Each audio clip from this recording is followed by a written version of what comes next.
people were complaining about Tiger Woods and his affairs. Yeah. And also about Arnold Schwarzenegger and his affairs. And one of the things that Louis C.K. pointed out, quite in a very comical manner, was that, well, many men aren't having the affairs of Tiger Woods. But that's not because they're good men, it's because they don't have, I think he said, a busload of Swedish bikini models waiting for them at the final hole. When are we ever going to catch a break?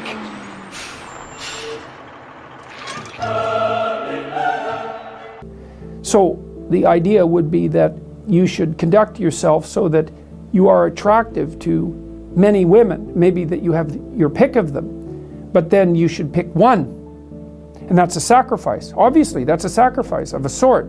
It's a strange sacrifice because, you know, I talked to someone, a comedian recently, who told me of one of his experiences in Las Vegas. So he went to Las Vegas with a sports superstar. And they went to a party, and what literally happened at the party was one woman brought forward a small group of other women, all very attractive, and basically told the sports legend that he could just pick one of them and she would go home with him, right? And so that had all been arranged beforehand, and he said that he's been in many situations where something like that has happened. And I thought, well, you know, that sort of is appealing to the Hugh Hefner Playboy 14-year-old fantasy that sort of gripped our culture from the 1960s onward. But imagine that you sleep casually with 100 women in a 6-month period, or a 3-month period for that matter, or a 3-week period. I don't care, pick your time frame. And you say, well, what, and you're ecstatic with yourself because you've been validated by this opportunity. And I'm not making light of that. It's not nothing to be attractive to women like that. It's really something to be attractive to women like that. But it isn't obvious to me that your choice to conduct yourself in that manner enriches your life and the life of other people more in any way than picking one person and actually having a relationship with them. It's only true that that promiscuous pathway, let's say, is better if you can actually divorce sexuality from all the other elements of life. You say, well, it's about variety and it's about impulsive pleasure.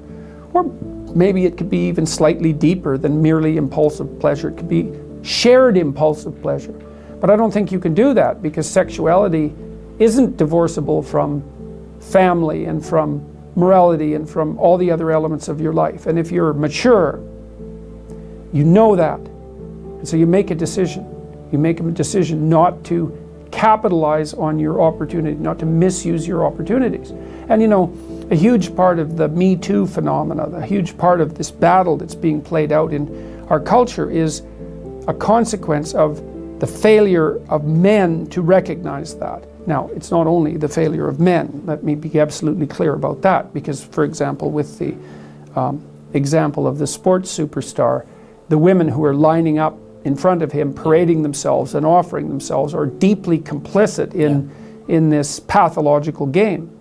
And so it's pretty clear anthropologically as well that, you know, sexual choice tends towards a Pareto distribution, especially for men. So most men have very little selection at their disposal, and a small number of men have excess opportunities.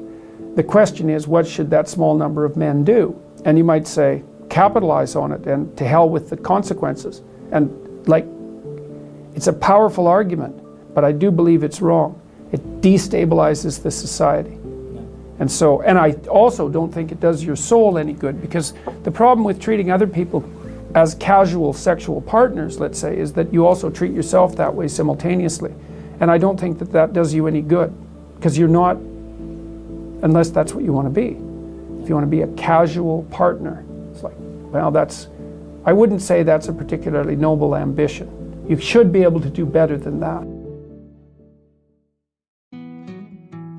For more awesome and inspiring videos like this, please subscribe.